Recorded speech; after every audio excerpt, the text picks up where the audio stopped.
So we've been talking about love, and guess what? We're still going to talk about love because we're not finished, because there's a lot to talk about and there's a lot of aspects of love. The scripture reading today, of course, is from 1 Corinthians chapter 13, and at this point I don't need to open my Bible anymore because I know it. You know, it goes like this, 1 Corinthians chapter 13, beginning in verse 1. If I could speak in the tongues of mortals and of angels, but had not love, I would be nothing but a noisy gong or a clanging cymbal. And if I had the faith as to move mountains, and I sacrificed myself and gave up all my possessions and gave my body over to the flame, but have not love, I gain nothing. Now remember this, all gifts, all knowledge, all prophecies, they pass away. But now these three remain: faith, hope, and love. And the greatest of these is love. Now let me remind you that love is patient, love is kind, it is not envious, boastful, proud, or rude. Love does not demand its own way, and it is not irritable. And that's what we're going to talk about today. Love is not irritable. Let us pray. God, I pray that the words of my mouth and the meditations of our hearts will be acceptable in thy sight. O God, you are our strength and our Redeemer. May my words not only be mine, O God, but yours. Amen. I have two little terrier dogs, and they love to irritate one another. That's what they do. I mean, it's like they get some kind of sick pleasure out of doing it. We give them these little rawhide treats, like a little rolled up something or other. I don't even know what it is, but one of my dogs, the little girl, she likes to take hers and hide it somewhere. I don't know why she just doesn't eat it. But what she does is she'll go like bury it between couch cushions or something, or under a blanket, and sit there and guard it. And my other dog, Lupin is his name, he's the boy, and he will sit there and eat his as fast as he can. And he'll just chomp it down. And then he will manipulate her into moving so he can get her treats. Because he knows that she buries it. And it irritates her so bad that she will just be so angry, and they'll get in fights, that so much so that we can't give them rawhide treats anymore. I'll be sitting in my chair, and the boy will come up to me and start whining, like, I need to go outside, I need to go pee, please let me out. And so I'll get up, and I'll go, all right, you guys want to go outside? And they both go, yes, let's go outside. And then as she runs out the door, he turns right back around and goes and gets her treat. And he manipulates her that way. And then he'll take her treat and go outside, and all I hear is her barking at him, and she just put down my treat, put down my treat, put down my treat, put down my treat. And he irritates her so badly. And then, the more I watch my dogs, and scientists say that we have the same brains as animals do, but ours have more built onto them. So, we have the same kinds of brains as the dogs, but ours are much bigger and more developed. But we still do that. Have you ever watched your dog and like, people do that? People who irritate each other in that way. And you notice especially, and I'm not saying kids are dogs, but they irritate each other like that, don't they? They just love to do that. It's like a game to see, like when you're growing up with your brothers or sisters or whatever, if you have brothers, it is like a game to see how badly you can irritate them. Isn't it? That's what you do. It's like, if I do this, I bet it's going to make them real mad. Like when you're kids, what I would do with my brother, I would just go and like take his toy and hide it. Why? I don't know, because it irritated him, and I like to see him irritated. I got some like sick pleasure out of seeing him irritated. Kids do that. We do that. And all adults are grown-up kids, right? And so we may not steal somebody's toy and hide it, but adults still, on some level, not everybody, but a lot of people get some kind of sick pleasure out of irritating one another. And we do it in different ways, right? We do it in different ways. We might love to goad somebody who we know disagrees with us, and we smash them down all the time and talk about how our idea is better. Or we may have read that article in the newspaper that's contrary, that like supports our point of view instead of theirs, and like rub it in our face. Or we really love it when our favorite sports team wins and we know that you root for the other college or the other team. We're like, team won. We just love to irritate. And sometimes it's some good fun, but sometimes it has serious consequences. And more than that, in every organization, whether it's a church, whether it's a social club, or whether it's just like your group of friends or whatever that you hang out with, there is the irritator. There is the person who thrives on conflict. What we call, I don't know if y'all call it this, we call it drama.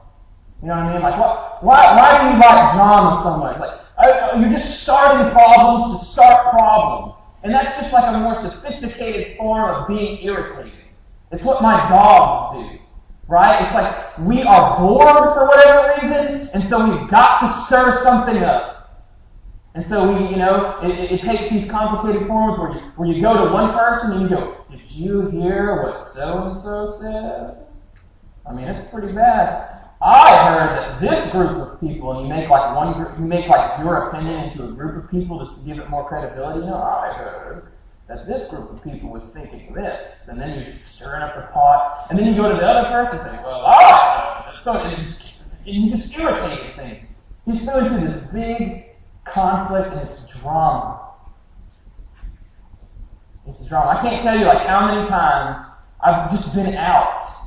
Like just out at a restaurant or something, and you overhear the conversations at the table, and you're like, "Oh my gosh, somebody is stirring the pot. Just chill out, people. It's okay.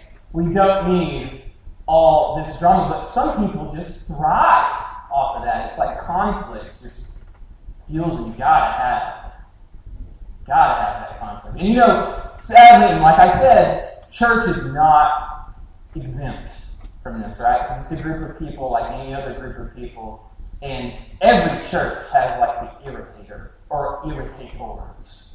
Okay, every church has this, and the funny thing is, Paul was even saying this in 54 AD. Okay, 54 AD. This is the infancy of the church. That's when 1 Corinthians was written. Paul was saying the church in Corinth has irritators.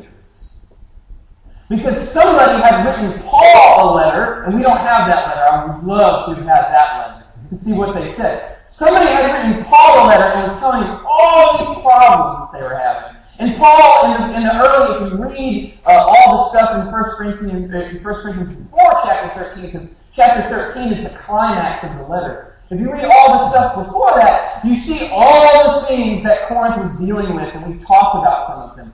But you know that there were some people in there that were stirring that stuff up. There was somebody that was loving that was stirring the pot. Whether they were, the rich person poking fun at the poor person, or the poor person, telling how bad the rich people were, or whether it was the philosopher telling how dumb the spirit people were, or the spirit people telling how vain philosophy people were.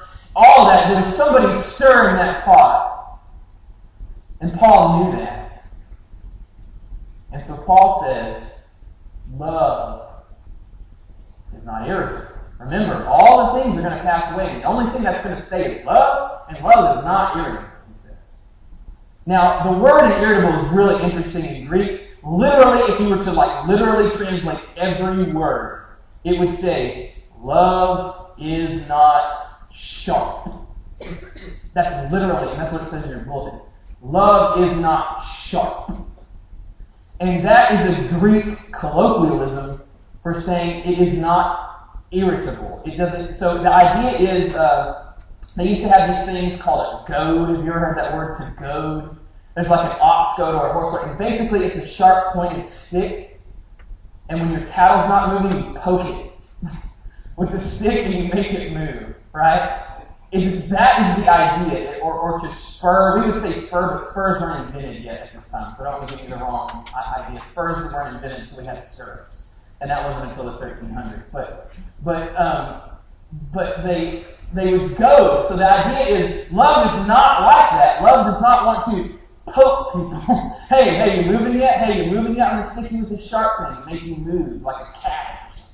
Manipulate you to make you do what I want to by giving you a little poke. Nobody likes to be poked with sharp things.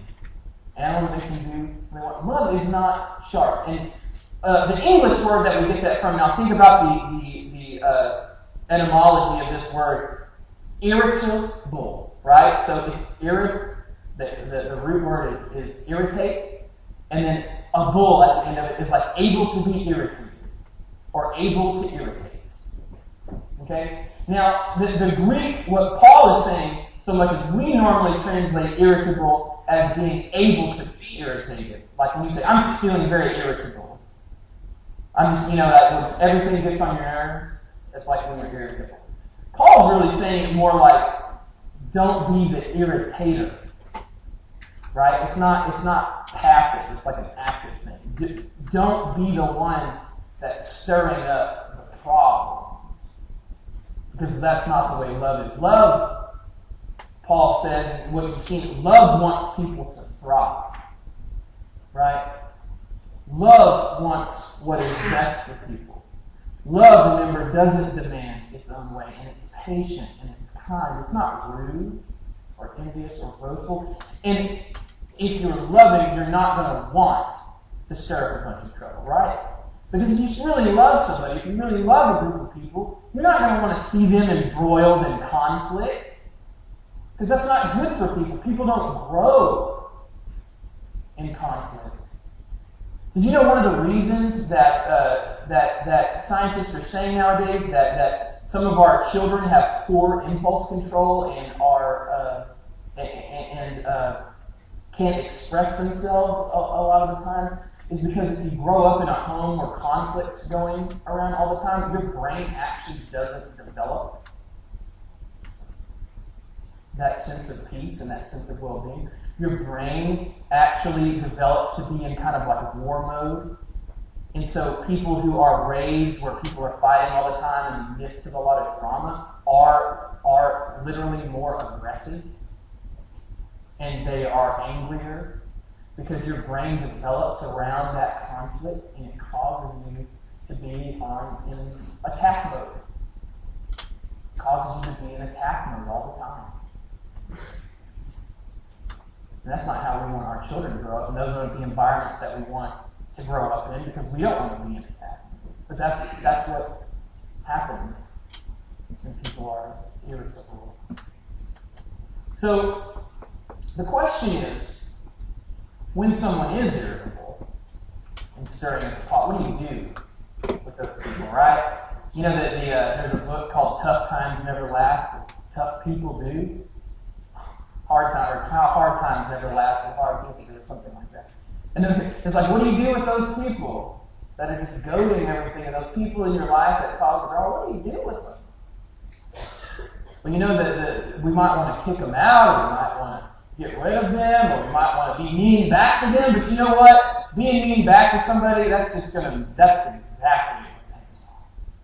Right? Because when somebody's goading and being irritable, they just want you to fight them. And you know what I've noticed in those people is that most of the time when we are irritable and we're stirring up the pot ourselves, it's because we do not feel loved. We don't feel appreciated, or maybe we grew up in an environment that was full of conflict, and we don't feel loved and appreciated or even know how to do that. And so we irritate. And it's like a form of getting attention. It's like, well, you may not pay attention to me because you love me. You may not give me that peaceful, uplifting attention. So I'm just going to poke everybody around me as much as I can. And they may hate me, but at least they're paying attention to me. At least they're paying attention to me. And so, what do we do with somebody like that? Or what do you do if that's you? Right? What do you do if you're the irritator? I think for me, the only thing we can do is not fight. Right? Jesus said, "Blessed are the peacemakers," right? Not the fighters. Blessed are the peacemakers. for they shall inherit the earth. I had in my church in Fort Worth, and I'm not going to name names because I don't want to know who. I don't want you to go to Fort Worth and know who the irritator person in Fort Worth is. But there was this family, and they had been there for forever, like since that church was made. There's a husband and a wife, and my goodness, they drove me insane. And I think they did it on purpose sometimes. Because I was a new youth minister, and I was all happy, and I had all these new ideas, and they were not having any new ideas in that church. Like, that was not going to happen. And things were changing pretty rapidly, and they were not happy. And so everything I did, I heard, even if it wasn't directly through some passive-aggressive attack or something like that, I heard from other people, oh, did you hear what so-and-so and so-and-so said about that? And it was stirring that pot. And things could have exploded. And so my first reaction was to fight. And we were in a board meeting one time, and man, did we got in a verbal confrontation. I'll tell you what. And I gave it to her. I told her how Jesus was about love, and that she was the farthest thing from Christian that you could be, because she was a hateful, mean person.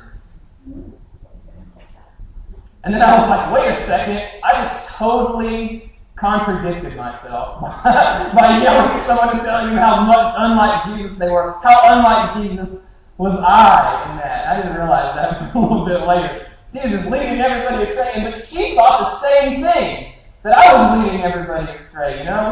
We were protecting the gospel, and so we drew battle lines, and we donned our armor, and we were crusaders. The problem with crusaders, right, is there's nothing wrong with being a crusader. It's just that when there's other crusaders, you're going to fight. And we all have our own ideas that we think we're going to be on a crusade for.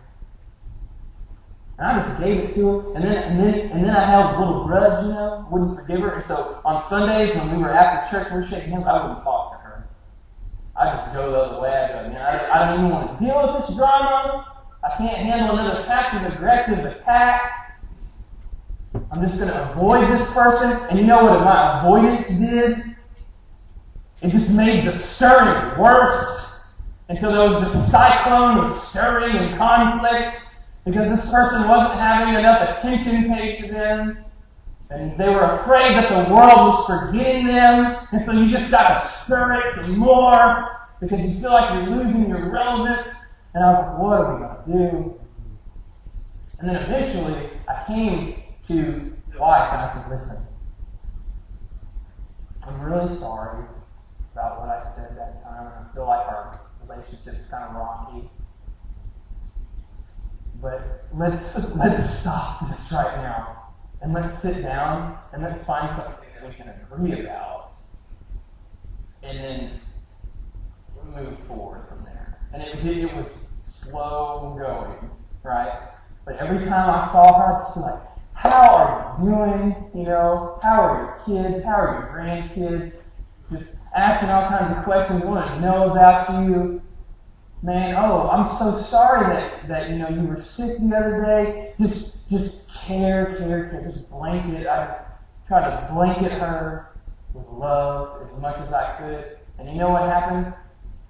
Eventually, by the time I left that church, we weren't friends. But we were on good terms. Because that person, they really just wanted attention. She really just needed love, is what she needed. And the irritation and the stirring things up was because she wasn't getting that. And it didn't help. It just made it worse when we tried to fight about it.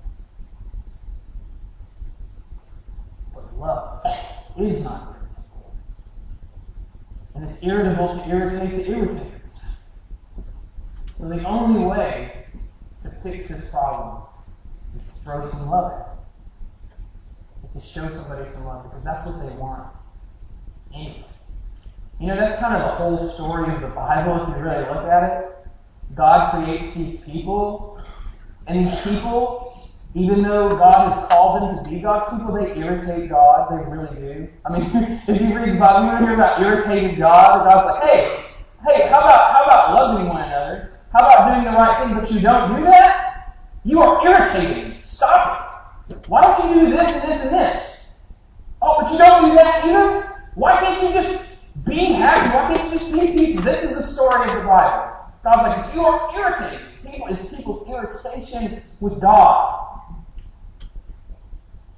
God's irritation at people. And then people will say back, like in the Psalms, God, why do you let all this stuff happen to us? The world's a terrible place, and I'm suffering through this, and my life is terrible, and it's your fault. And it's back and forth like that. And God's like, you stiff-necked people. You're stubborn and you don't do anything. And you don't listen to what I say. But then what does God do ultimately? God comes in Jesus Christ, and God just loves them. And says, Father, forgive them, for they know not what they do.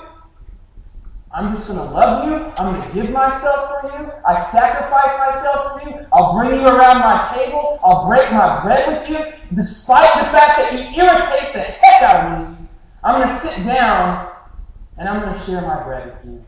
And I'm going to love you because you are my creation and I love you despite all your failings. And it is that very sacrifice, it is that very love that we say changes us. That we say changes us from the inside. Love is not hurt. And we can't irritate it or irritate us. So let's do what God has done for us. And love even those who are hard to love. Because love is not irritating. It is the good news of the gospel.